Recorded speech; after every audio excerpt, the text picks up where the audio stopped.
राम श्रोताओं, आज दिनांक 23 अप्रैल 2023 को परवाणु स्थित मेल्टिंग मोमेंट्स होटल में भारत विकास परिषद हिमाचल प्रदेश पूर्व प्रांत के कार्यकारिणी सदस्यों ने एक गोष्ठी आयोजित की।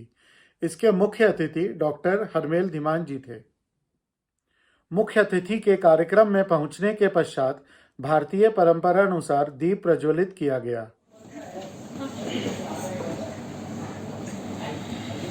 तालियों के साथ मेरा अभिनंदन किया जाए। इस चक्रों का शुरुआत जो दीप प्रज्वलन से हो रही है, ये दीप हमेशा ही ऐसे ही जलता रहे।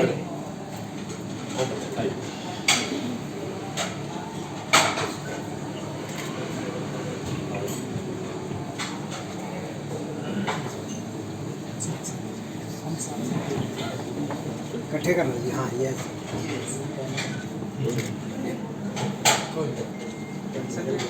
परवाणु शाखा अध्यक्ष नरेश जी,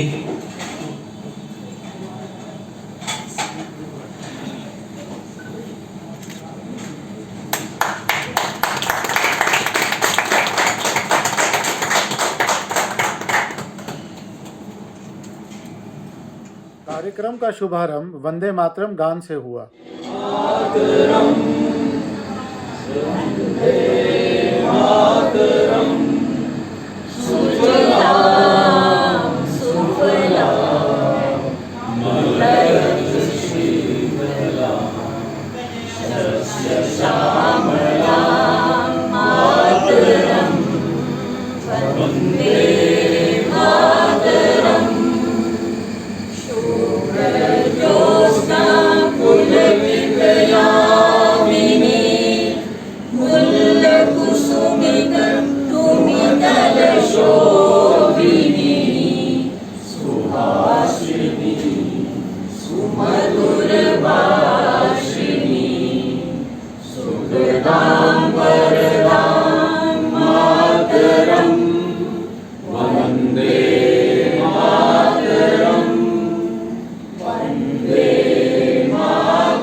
शाखा सचिव श्री नारायण चौधरी जी ने क्षेत्रीय संपर्क सचिव श्री वीरेंद्र सहगल जी को पुष्प गुच्छ देकर सम्मानित किया।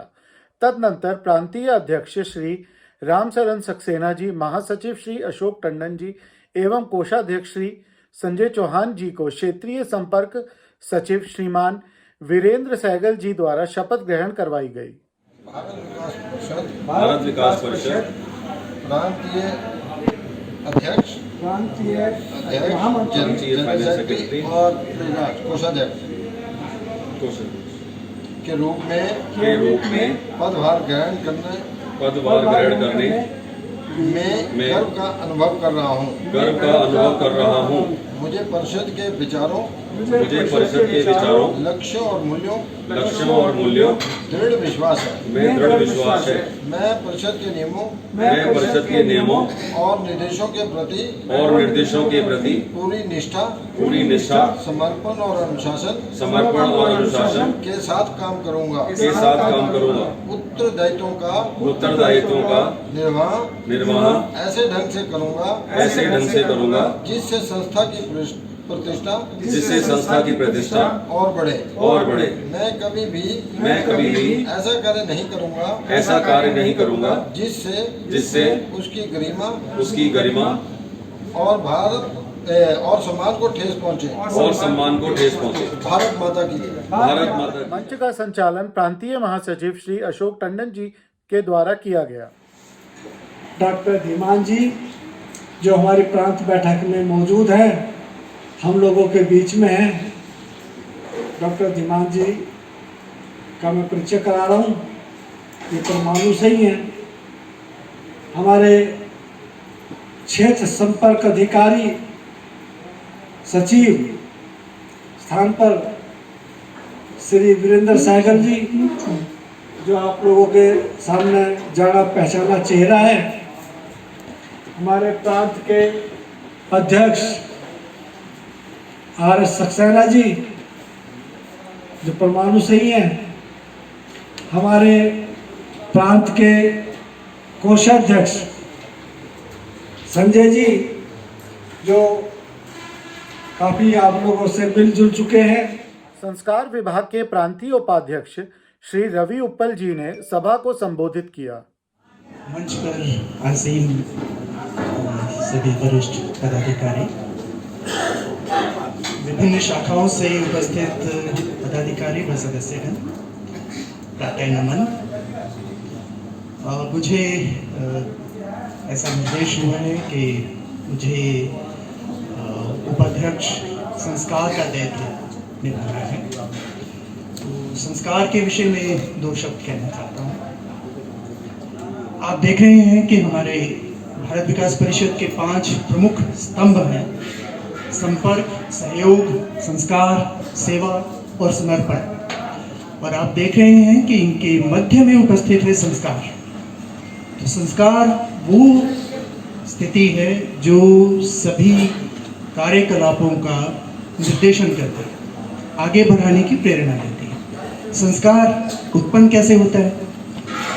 हमारी संस्कृति के मुताबिक संस्कार तो आत्मा पर है, इसलिए हम पूर्व जन्म में विश्वास रखते हैं और हम जानते हैं कि पूर्व जन्म से आने वाली आत्मा पहले से संस्कारों को लेकर आती है।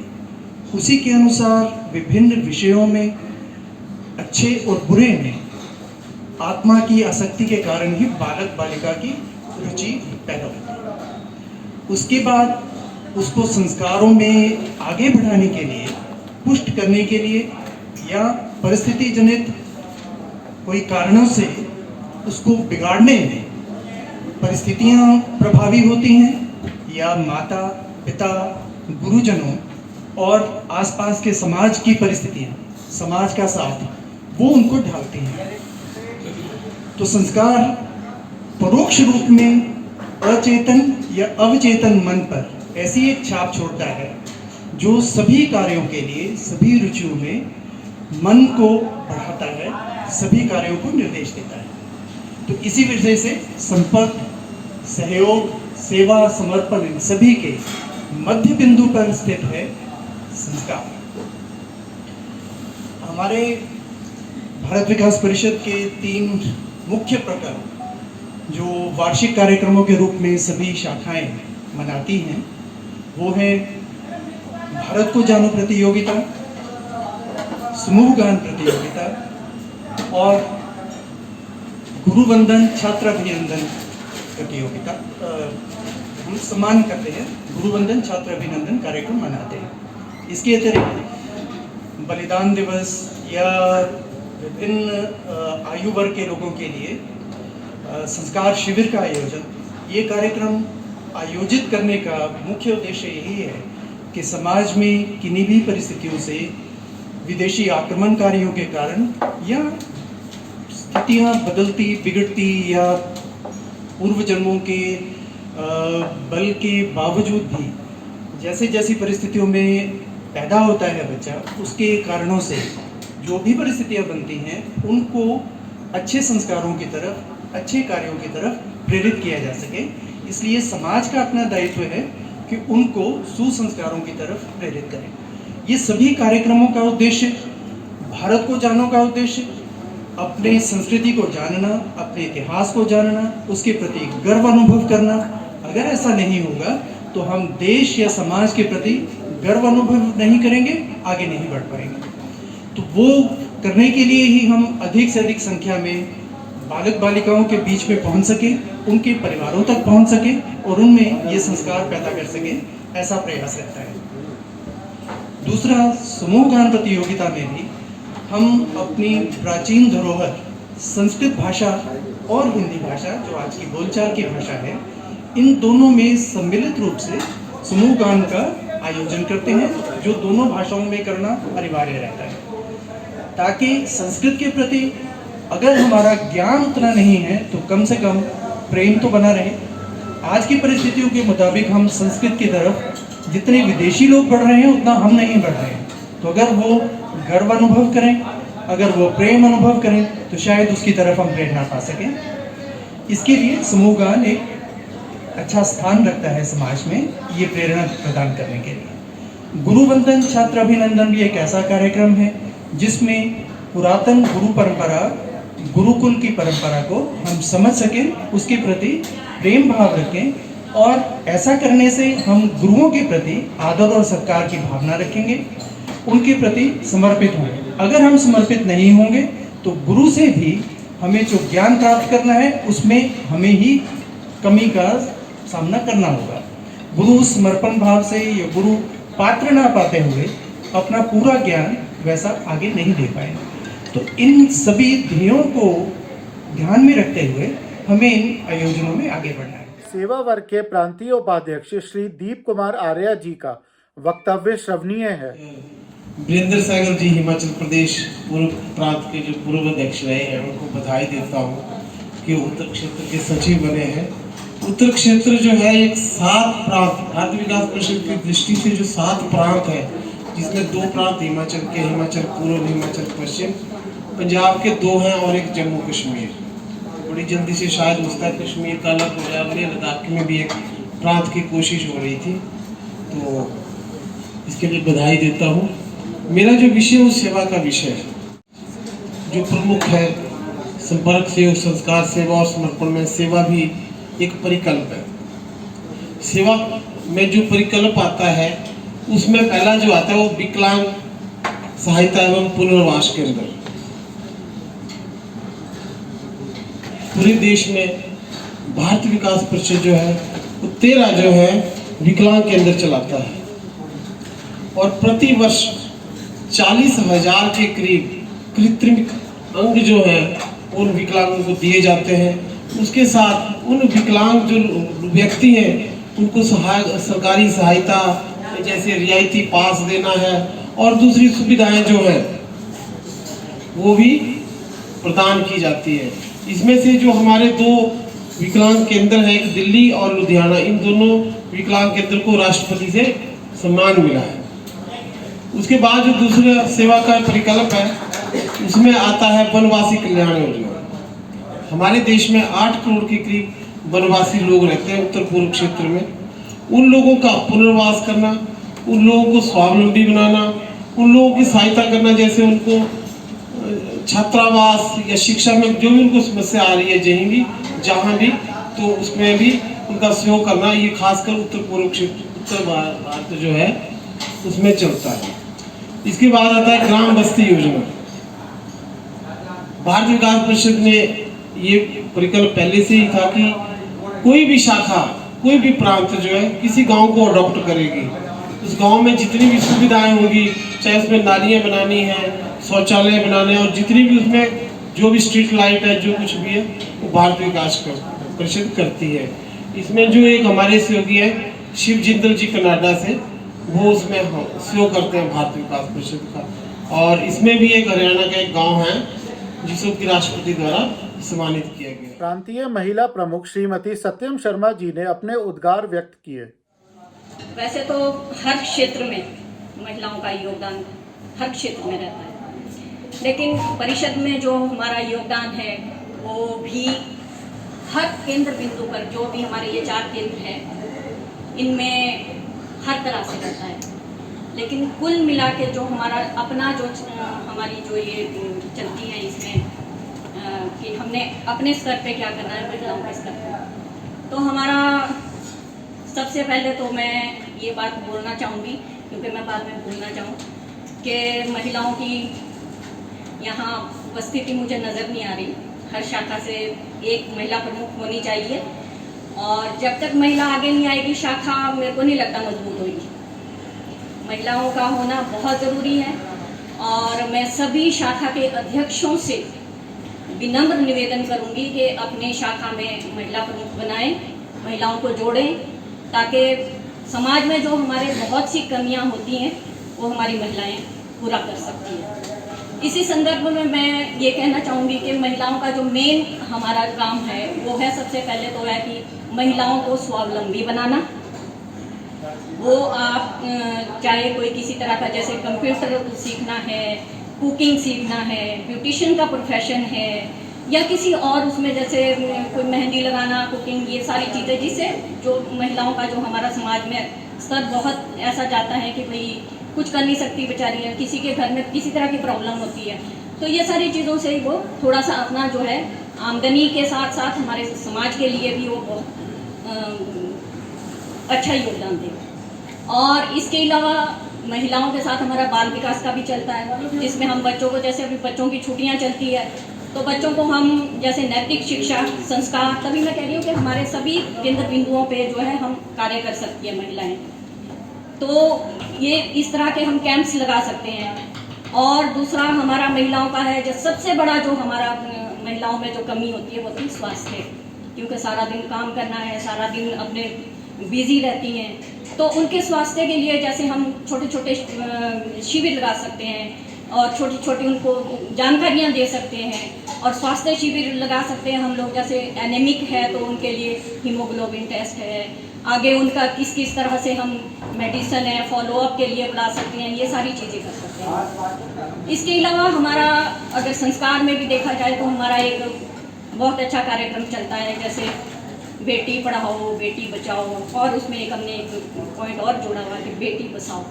आजकल जो चल रहा है, जैसे घर बिखर रहे हैं तो बहुत अच्छी कंडीशन नहीं है, तो इसमें भी अगर हम छोटे छोटे अगर कैंप्स लगा सके, छोटे छोटे हम शिविर लगा सके, उसमें महिलाएं बच्चे सभी इकट्ठे, संस्कार के साथ साथ उनका थोड़ा सा ज्ञानवर्धन भी। प्रांतीय महिला प्रकोष्ठ सह संयोजिका श्रीमती नेहा ठाकुर जी का उद्बोधन सुनिए।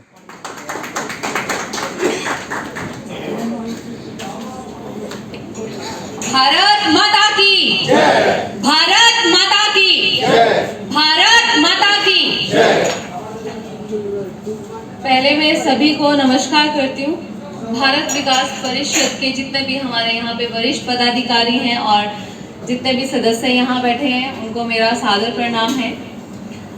मैं नेहा ठाकुर पिछले 1 साल से भारत विकास परिषद के साथ जुड़ी हूँ और इतना जाना और इतना समझा है कि भारत विकास परिषद का जो मकसद है वो मेरा खुद का भी कहीं ना कहीं मैच करता है। इसीलिए शायद मैं 1 साल में इस चीज़ों को लेके बहुत ही ज़्यादा खुश हूँ और आगे कोशिश करती हूँ और आगे अच्छा अपना योगदान दूँ, क्योंकि जिस रास्ते पे हम लोग चल रहे हैं या जो हमारे भारत विकास परिषद का मकसद है, जो यहाँ पे हमारे वरिष्ठ पदाधिकारी अपना वक्त और अपना विचार और अपनी चीज़ों को लेके जिस तरह से आगे जा रहे हैं और इसको बढ़ा रहे हैं भारत विकास परिषद के परिवार को, और इसमें मैं अपना कितना योगदान दे पाऊंगी ये मैं सुनिश्चित करना चाहती हूँ कि सर, जो आप अभी मुझे जिम्मेवारी दी गई है, पहले उसके लिए धन्यवाद आपका बहुत बहुत, और अपना बेस्ट दूंगी और आप लोगों की ब्लेसिंग्स और आप लोगों की गाइडलाइंस हमेशा चाहूँगी कि आप मुझे गाइड करें, क्योंकि मैं आप लोगों से बहुत छोटी हूँ। मैं सोलन शाखा से जब से जुड़ी हूँ, बात मैं वहीं की कर सकती हूँ क्योंकि मेरा तजुर्बा उन्हीं लोगों के साथ ज़्यादा रहा है। तो ये कहूँगी कि पिछले 1 सालों में जितने भी हमारी सेवा, संस्कार, समर्पण, सहयोग, संपर्क के अंतर्गत जो भी हम लोगों ने वहाँ पे कार्य किए हैं, वो इस तरह के कार्य थे जो मुझे लगता है कि उसमें वहाँ के हर एक सदस्य ने इतनी डेडिकेशन डाली है कि मैंने देखा है कि उन लोगों की प्रेजेंटेशन या उन लोगों के एफर्ट्स इतने हैं जो और कई संगठनों में हमें सिर्फ नाम मात्र दिखते हैं। ग्राउंड में जब हम रियल फैक्ट्स पे जाते हैं तो हमने देखा है वहाँ पे इतना मेहनत नहीं होती है जितनी सिर्फ पिक्चर्स में दिखती हैं, क्योंकि आईटी सेक्टर्स में हम लोग कवर करते हैं प्रोग्राम्स को, वो भी मैं काम करती हूँ, तो मैं ये देखती हूँ कि पिक्चर्स में आना सबका मोटो होता है, लेकिन पिक्चर्स में आते हुए भी आना भी है क्योंकि हमें लोगों को बताना भी है। संपर्क है ये चीजें, जितना हम लोगों से संपर्क करेंगे, नाम चलेगा, एडवर्टाइजमेंट है इस नाम की, तो वो लोग जागरूक होंगे कि भारत विकास परिषद क्या संगठन है और किसके ऊपर हम लोग काम करते हैं। तो उन कार्यों को जो है हमने पिछले 1 साल से जब उठाया है वो काम, तो हम मीडिया में भी जब देते आए तो हम लोगों ने एप्रिशिएशन भी बहुत ली है, और उन सारी चीज़ों के लिए मैं जितना भी तारीफ करूं, अब अशोक टंडन जी ही हैं, मैं खुद कहूंगी फैक्ट्स कि अगर ये ना होते तो शायद मैं भारत विकास परिषद की सदस्य होती ही नहीं, क्योंकि ये मुझे इतने टाइम तक,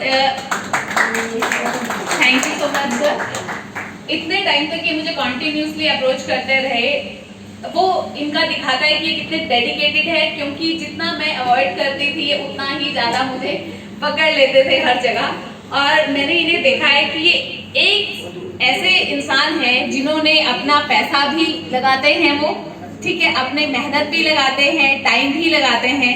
तो मुझे लगता है यहाँ जितने भी सदस्य बैठे हैं, जितनों के भी चेहरे मैं यहाँ देख रही हूँ, पता नहीं, मुझे नहीं पता मैं सही एक्सपीरियंस कर रही हूँ नहीं, लेकिन मुझे ऐसा लगता है कि वो सभी लोग जो हैं इतना एफर्ट अपनी अपनी जगह डाल रहे हैं। इवन महिलाएं हमारे सामने हैं। तो जैसे सत्यम दीदी ने बोला है और मैं इनके शब्दों को सुन रही थी कि ये क्या कह रहे थे कि हम जो है महिला विंग में होके किस तरह से काम करते हैं। मेरा तजुर्बा अभी उसमें नहीं है, लेकिन मैंने जब सुना है आपकी चीज़ों को तो मैं वहीं से समझ गई हूँ कि आपके जो जहन में बैठे हैं, जो आप शब्द इस्तेमाल कर रहे हैं, वो उन्हीं को लर्न होते हैं जो उसमें प्रैक्टिकली वर्क करते हैं। क्योंकि लिख के कहना और अपने एक्सपीरियंस को शब्दों में कहना, दोनों में अंतर होता है। अट्रैक्शन हमारी इस काम की यही है कि जब मैंने कल मेरी मुलाकात हुई है हमारे प्रांत अध्यक्ष जी से, हमारे कोषाध्यक्ष जी से, तो मैं यही देख रही थी कि यहाँ से जब ये लोग सोलन आए और वहाँ का आपने भी देखा है, हमारे वहाँ की जो लोग हैं, मेंबर टीम है सारी, वो इतनी अच्छी है कि उनके अंदर रह के मैंने भी बहुत कुछ सीखा और सोलन शाखा ने अपनी हर एक कार्यक्रम में बहुत अच्छी अचीवमेंट की है। इसके अलावा यहाँ पे जितने भी हमारे 5 स्तंभों की बात करते हैं, संपर्क, सहयोग, संस्कार, सेवा और समर्पण, एक मेरे मन में बात कहीं ना कहीं ये आती है कि जब हम किसी संगठन के साथ जुड़ते हैं उसमें हम कई महत्वाकांक्षी भी हो जाते हैं कि हमारा अपना सेल्फ इंटरेस्ट क्या है। मैं सिर्फ इतना कहती हूँ, सेल्फ इंटरेस्ट हमारा ईमानदारी होना चाहिए कि मैं ईमानदार रहूँ, ईमानदारी से अपने संगठन को आगे बढ़ाऊँ और जो मैं कर रही हूँ वो मुझे पता होना चाहिए। बाकी मुझे किसी को एक्सप्लेनेशन नहीं देनी है। मुझे ये पता होना चाहिए कि मैं दिल दिमाग से, अपनी आत्मा से जो है इस संगठन के लिए समर्पित हूँ, तभी तक मैं टाइम दूँ। और इसी को बढ़ाने के लिए हर एक व्यक्ति से भी मैं अपेक्षा करती हूँ कि मेरी भी यही चाहत है कि अगर मैं भारत विकास परिषद में हूँ तो जब तक मैं हूँ इसको इतना आगे बढ़ा के जाऊं कि ये 5 स्तंभ इतने मजबूत हो जाएं कि एक वक्त में हमारे हिमाचल में भारत के जो संस्कार आज बाहर जा रहे हैं उस पर कहीं ना कहीं मैं अपना योगदान दे के जाऊं। धन्यवाद, इससे ज्यादा मैं नहीं कहूंगी। ये मंच मुझे देने के लिए बहुत बहुत धन्यवाद सभी। आईटी विभाग के प्रांतीय सचिव श्री नरेंद्र कुमार खट्टर जी ने अपने विचार प्रस्तुत किए। अब डिजिटल जमाना आ गया है। डिजिटल जमाने आने के बाद अब हमने उस टेक्नोलॉजी को अडॉप्ट किया। सबसे पहले इसका इस्तेमाल हुआ जब कोरोना का काल आया था। उस समय घर से बाहर निकलना या इकट्ठे होना या सब इस चीज़ पे बैन था, तो फिर हमने वर्चुअल मीटिंग्स करी थी। अब जब कोरोना काल खत्म हो गया है तो इसकी ज़रूरत खत्म नहीं हुई है, बल्कि अब हमें एहसास हो गया है कि भी इसका क्या क्या फायदा हम ले सकते थे और वो क्या क्या लेना चाहिए। कोई भी सूचना जो हमारे इस परिषद के बारे में हमें चाहिए, हमारे पास अवेलेबल होनी चाहिए। हम जब चाहें, कोई किसी के बारे में कुछ जानना चाहें, किसी प्रोग्राम के बारे में जानना चाहें, कुछ जानना चाहें, एक बटन दबाते ही आपके सामने वो हाजिर होनी चाहिए। अब इसमें कोई जादू है तो है नहीं, इसमें आप लोगों का सहयोग है, या मैं तो कुछ भी नहीं कर सकता अगर जो आप लोगों का सहयोग ना हो। तो सबसे पहले जो मैं जिसमें आपसे रिक्वेस्ट कर रहा हूँ, मैं हमेशा बार बार यही रिक्वेस्ट करता हूँ कि आप लोग मुझे सूचना देंगे, मैं कंप्यूटर में डालूंगा। कंप्यूटर को भी अपना दिमाग तो है नहीं, जो आप बताएंगे वही कंप्यूटर से निकलेगा। तो कंप्यूटर को बताने के लिए मुझे भी इंफॉर्मेशन चाहिए। वो इंफॉर्मेशन आप लोग, जैसे कि सदस्य कितने हैं, आपके ऑफिस बेरर कितने हैं, यानी कि अधिकारियों और सदस्यों की सबकी सूचना मुझे तब मैं दे सकूंगा जब आप मुझे देंगे और मैं उसमें फिट कर दूँ। तो आप लोगों से मेरी हाथ जोड़ के रिक्वेस्ट है कि जैसे पहले भी आप मुझे सहयोग करते रहे हैं, अभी भी मैं आपसे ये आशा रखूँगा कि मैं आप मुझे अपने पदाधिकारियों की और उनका नाम, address, phone number, WhatsApp phone number होना चाहिए, और ये सारी इंफॉर्मेशन अब मेरे साइट पर हमने लिया, आप सबको मेंबर बना दिया गया है। अगर कोई रह गया है तो वो मुझे बता दीजिएगा, तो मैं उनको भी मेंबर बना दूँगा। प्रांतीय प्रेस सचिव श्री अरुण गौतम जी ने कहा कि आईटी विभाग व अन्य शाखाओं से इन्हें जो भी समाचार प्राप्त होगा वे उसको प्रकाशित करवाएंगे। तो मैं आई डॉक्टर सूरज प्रकाश संस्थापक अध्यक्ष बने और ये जो यहाँ सारे इसके जो सूत्र हैं यहाँ पर मुझसे पूर्व के वक्ताओं ने भी बताया कि समर्पण, तो इसको लेकर के संस्था काम करती है और प्रेस का जो दायित्व मुझे मिला है उसके माध्यम से जो जानकारी एकत्र हो गई हमारे श्रीमान खट्टर जी के पास और उनके माध्यम उनके पास सूचना पहुंचेगी आप सभी शाखाओं से। परिषद की सभी शाखाओं के अध्यक्ष महोदयों ने अपने अपने विचार प्रकट किए।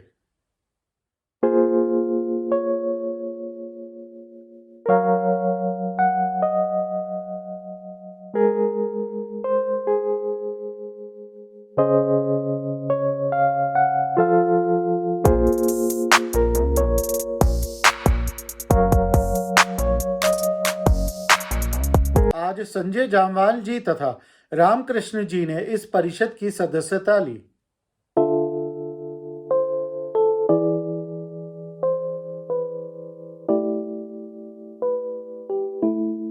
गोष्ठी के अंतिम चरण में प्रांतीय अध्यक्ष श्री रामचरण सक्सेना जी तथा क्षेत्रीय संपर्क सचिव श्री वीरेंद्र सहगल जी को क्रमशः सुनिए। धन्यवाद भाई टंडन जी। मंच पर आसीन रीजनल सेक्रेटरी संपर्क श्री वीरेंद्र सहगल जी, समाज सेवी मेरे मित्र हरमेल जी, अशोक टंडन जी और यहाँ पर उपस्थित हर वो व्यक्ति जो मेरे दिल के अंदर है, मेरी आत्मा में समा गया है, मैं उसका बहुत बहुत धन्यवाद करता हूँ। इतनी कठिनाई एक आवाज़ पर, एक बार सूचना पर आप सब लोग इतना कष्ट उठाकर आए हैं, मैं आप सबका आभारी हूँ। दूसरा, मुझे ये विश्वास हो गया कि जब भी मैं किसी बात के लिए आह्वान करूँगा या निवेदन करूँगा तो मेरा निवेदन सुना जाएगा और उसके ऊपर अमल भी होगा। ये मुझे आज की बैठक से विश्वास हुआ है। कोविड काल में सभी को स्थितियाँ ऐसी थी कि ये नहीं कह सकते कि हर मनुष्य उसमें परेशान था, हर एक संघर्ष कर रहा था, लेकिन उसके बाद अगर हमें ये दायित्व मिला है तो मैं मानूंगा कि मुझे ज़्यादा काम करना पड़ेगा कि उनमें ऊर्जा ही भरनी है, सोए हुए को जगाना है। तो मेरा तो सबसे निवेदन ये रहेगा कि मैं ऊर्जा भरने के लिए 24/7 आपके साथ उपलब्ध हूँ। जब भी आप चाहेंगे मैं आपसे, मुझसे संपर्क करें, मैं आपके लिए 24/7 अपनी सेवाएं, अपने वक्तव्य देने के लिए, अपनी सेवा देने के लिए आपके साथ उपलब्ध रहूँगा। 11 ब्रांच थी, 7 से हम काम कर रहे हैं अभी। ऐसा नहीं कि 4 शुप्त हो गई, बंद हो गई, लेकिन वो भी उसमें हमें ऊर्जा भरनी ही होगी। प्रयास करेंगे कि उनमें हम किसी ना किसी तरीके से ऊर्जा भरें। मेरा नीरज जी ने मुझे इतना ऊर्जा भर दी है कि मैं नीरज जी से ज़्यादा जो है ना, कहीं मुझे लग रहा है कहीं मैं फट ना जाऊँ, इतनी ऊर्जा नीरज जी ने मुझे भर दी है कि मैं ये कर पाऊँगा या नहीं कर पाऊँगा, लेकिन मैं अपनी तरफ से पूरी तरीके से प्रयास करूँगा। जो हम सभी के मैंने वक्तव्य सुने, सभी ने अपने अपने विचार शेयर किए, सभी बौद्धिक वर्ग से हैं, सभी इसमें बहुत लंबे समय से जुड़े हैं और सबको पता है कि हमें करना क्या है, इसका उद्देश्य क्या है, हम कितना इसमें योगदान करके कर पाएँ। आउटकम का ज़माना है, हम जितना आउटपुट दे पाएंगे वही हमारे लिए, समाज के लिए, संगठन के लिए एक प्रेरणा होगी, जितना भी हम उसमें कर पाएंगे। मैं सबसे पहले एक और भी चीज़ कहना चाहूँगा कि मैं माफ़ी चाहूँगा कि ये बहुत ही शॉर्ट पीरियड में हमने आयोजन किया। कुछ कमियां हैं, कुछ कमियों के लिए मैं शाखा का, प्रांत का अध्यक्ष होने के नाते उसको एक्सेप्ट करता हूं और ट्राई करूंगा कि अगली बार वो कमियां ना हो। इसके लिए मैं आप सबसे माफ़ी चाहूँगा कि चीज़ें जो उपलब्ध हैं, जो साधन उपलब्ध हैं, उसी में हम आयोजन कर सकते हैं। अगली बार मैं आपको अपने घर पे बुलाऊंगा, तब फिर जो है ना मैं कोशिश करूंगा कि मेरे किसी भी तरह की कोई कमी ना रह जाए। एक और सभी ने अपने अपने विचार रखे, इसको हम सबसे पहले मेरा एक निवेदन ये रहेगा कि हम सभी अपनी अपनी व्यवस्थाओं में रहते हैं कि हम एक पर्टिकुलर टाइम डिसाइड करें कि भाई हम इस टाइम में अगर संपर्क करेंगे तो आप उस कार्य के लिए उपलब्ध होंगे। कई बार क्या होता है कि हम संपर्क कर रहे हैं, लोग बिजी हैं, नहीं होते हैं कि भाई हम व्यस्तता के कारण अपनी जो प्राइवेट अपनी पर्सनल जो ना, तो मैं ये निवेदन करूंगा कि मॉर्निंग आवर्स में या किसी भी टाइम में अगर कोई 1 घंटा या आधा घंटा हम डिसाइड कर लें कि भाई ग्रुप में हम डाल देंगे कि इस घंटे में अगर कॉल आ रही है तो कृपया उसको, बाकी टाइम में कॉल करने का कोई मतलब नहीं होगा। हम जो भी सूचना शेयर करेंगे पर्सनली टॉक के थ्रू, तो हम एक समय निर्धारित कर लेंगे कि इस टाइम में हम उनसे संपर्क करेंगे। ये मेरा निवेदन है। आप सबका सहयोग मिला है, हमने धन्यवाद आप सबका। हमने ये भारत विकास परिषद का परवाणु में 2014-15 में शाखा शुरू हुई थी। उसमें राष्ट्रीय अध्यक्ष हमारे सीताराम पारिक जी थे बॉम्बे से, वो बाई चांस चंडीगढ़ आए हुए थे, तो हमारे केंद्रीय अधिकारियों ने कहा कि आप कोई बैठक का आयोजन करें तो आपकी शाखा शुरू हो जाएगी राष्ट्रीय अध्यक्ष जी के उससे। तो हमारे को ये सौभाग्य प्राप्त हुआ और जैसे भी है शाखा अच्छी चली। लेकिन पीछे 2 साल का कार्यकाल ऐसा गया कोविड का, उसमें क्या लोग भारत विकास परिषद क्या सारी दुनिया भर में सभी काम एक तरह से रुक गए थे। लेकिन उसके बाद भी अभी जो काम दोबारा से पिछले साल से शुरू हुआ है, 2 साल आप सबके सहयोग से मैं प्रांत का अध्यक्ष रहे और मेरे को सक्सेना जी का सहयोग मिला जनरल सेक्रेटरी के नाते, दीप कुमार आर्य जी का वित्त सचिव थे। तो उसमें जो रुका हुआ कार्य था कोविड के समय का, उसको चलाने में काफ़ी प्रयास किया। तो 11 शाखाएं चल रही थी, उसमें एक शाखा तो मतलब हमारे कार्यकाल में ही शुरू हुई थी। उसके बाद जब काम रुका उसके बाद 4 शाखाएं थोड़ा स्लो हो गई, उनसे अभी भी सहयोग मिल रहा है, बातचीत चल रही है। उनको भी हमारा पूरे मतलब प्रयास है कि इस साल में हम उनको भी शुरू कर देंगे। लेकिन उसमें एक शाखा ऐसी है, वो बहुत छोटे से गांव में है, उपल जी तो जानते होंगे भाभा में, तो वहाँ मेरा ख्याल पंचायत ही है, मुश्किल से 1000-1500 की आबादी होगी। लेकिन उसको भी हम चलाने का प्रयास करेंगे, वो चल जाएगी। बाकी मेरे से पूर्व सभी वक्ताओं ने अपने अपने विषय में पूरी जानकारी दी, उसके लिए मेरी आप सबसे प्रार्थना है उस पर अपना फोकस केंद्रित करके अपनी अपनी ब्रांच को आगे बढ़ाने का प्रयास करें, जिससे कि जैसे 40 सदस्यों की बात हुई, 40 सदस्य तो कहते हैं ना जी, अपने जैसे डोगरा जी हैं, वीरेंद्र जी हैं, वीरेंद्र गौतम जी हैं, ये अरुण गौतम जी, ये अध्यापक हैं, गुरुजी हैं, इनसे पहली बार मुलाकात हुई है। 40 तो वो काम हो जाएगा जैसे परीक्षा में 33 नंबर से पास होंगे। तो हमारा सबसे प्रयास रहेगा इसको 40 ना करके 50 से ऊपर ही रखें, जो शाखाएं मतलब 7 तो चल रही हैं, बाकी 4 को भी चलाने का प्रयास करेंगे। और लेकिन हमने फिर भी जैसे भाभा की शाखा है, हमने अपने केंद्रीय अधिकारियों से मतलब प्रार्थना की थी कि हिमाचल एक तो बहुत कम आबादी का छोटा प्रांत है, तो इसमें वैसे भी एक तो पॉपुलेशन बहुत कम है, वो भी बहुत स्कैटर्ड है, फैली हुई है। तो इसलिए जैसे हम बड़ी देर से प्रयास कर रहे थे कि धर्मपुर कसौली वगैरह ना एक शाखा चल रही है, लेकिन उसमें यही प्रॉब्लम नहीं, फिर बाद में बात आई कि केवल धर्मपुर में शाखा बना दें, उसमें जैसे कसौली, गढ़कल, स्पाटू, डिक्शई, कुमारहट्टी आ जाएंगे। लोग 5-4 किलोमीटर में भी सर्दियों में तो 5 बजे तो 5:30 बजे तो घर में चले जाते हैं, अंधेरा हो जाता है, ठंड बहुत हो जाती है, लेकिन फिर भी प्रयास कर रहे हैं। तो इसलिए सदस्य 50 से ऊपर रखें। सबसे ज़्यादा अनुरोध हमारा सोलन शाखा और शिमला से रहेगा, उपल जी शहर बहुत बड़े हैं, तो वहाँ इसको संख्या जितनी ज़्यादा हो सके बढ़ाने का प्रयास। अंत में इस गोष्ठी के कतिपय छाया चित्रों पर भी एक विहंगम दृष्टि डालिए।